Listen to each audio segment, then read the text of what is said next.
जुन्नर तालुक्यात पावसाने आज दुपारी जोरदार दमदार हजेरी लावली असून उकाड्याने त्रस्त नागरिकांना मोठा दिलासा मिळाला आहे।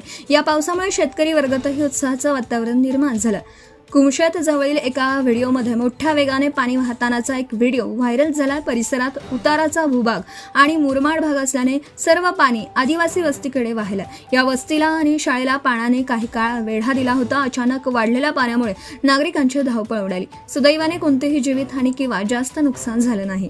माळशेज ते अने परिसरात जोरदार पाऊस पडला। यात कुमशेत, ओतूर, रोहकडी, आंबेघवान, अहिनवेवाडी, डिंगोरे, मढ, पारगाव, शेतवड, ठिकेकरवाडी, हिवरे खुर्द, डुंबरवाडी आणि धोलवाडी या भागांमध्ये टोमॅटोच्या बागांमध्ये मोठ्या प्रमाणावर पाणी साचलं। त्यामुळे काही प्रमाणात नुकसान सुद्धा झालं। या पावसामुळे डोंगराळ भागातील नाले ओढे वाहू लागले असून काही ठिकाणी पाण्याचे छोटे तलावही तयार झाले।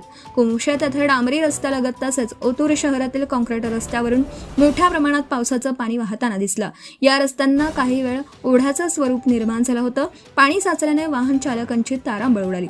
दरम्यान या पावसाचा भाजीपाला पिकांना मोठा फायदा होणार असल्याने शेतकऱ्यांनी सांगितलं। वांगी, टोमॅटो, कोबी, मिरची, काकडी तसेच फुल पिकांसाठी हा पाऊस पोषक ठरतोय। पेरणीपूर्व मशागत कामांनाही गती मिळणार असल्याने शेतकरी वर्गात समाधानाचं वातावरण। हवामान विभागाने पुढील काही दिवस हलक्या ते मध्यम स्वरूपाच्या पावसाची शक्यता वर्तवली असून मान्सूनच्या आगमनाची चाहूल लागल्याने नागरिकांमध्ये समाधान व्यक्त होत आहे। Subscribe now and press the bell icon. Never miss an update.